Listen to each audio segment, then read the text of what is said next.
السلام علیکم. Welcome to my channel voice over by Amna Shah. Listeners, آج میں آپ کو انسپکٹر نواز خان کی ایک سنسنی خیز تفتیشی کہانی سنا رہی ہوں جس کا نام ہے آخری کوشش. تو آئیے سنتے ہیں. گرمیوں کے دن تھے.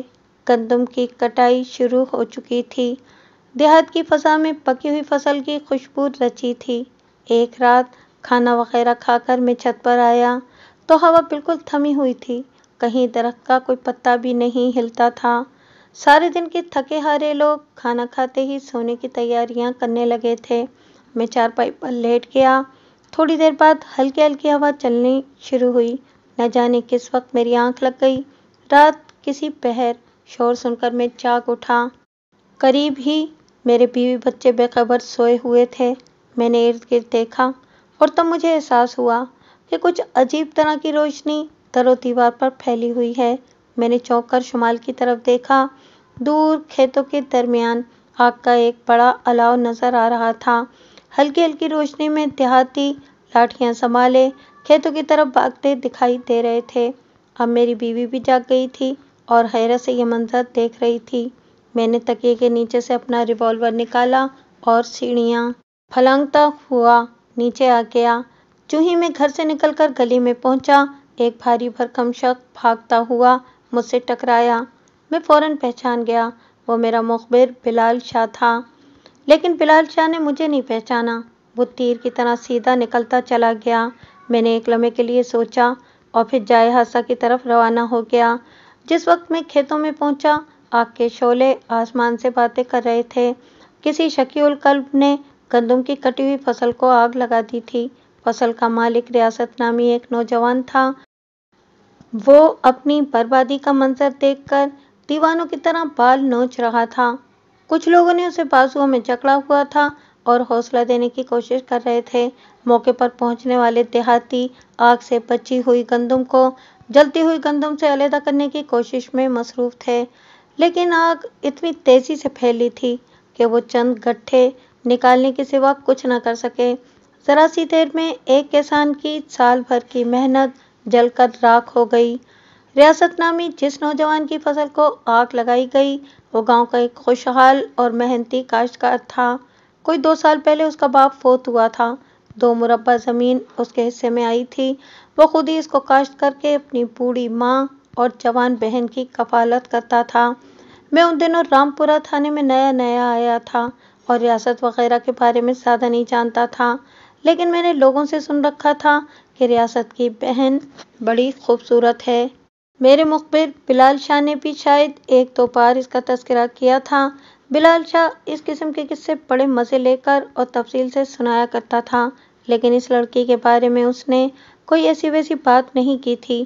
اس کی باتوں سے میں نے اندازہ لگایا تھا کہ لڑکی خوبصورت ہونے کے ساتھ ساتھ نیک سیرت اور باوقار بھی تھی. خیر، لڑکی کا تذکرہ تو یوں ہی درمیان میں آ گیا. میں بات کر رہا تھا گندم کو لگائی جانے والی آگ کی.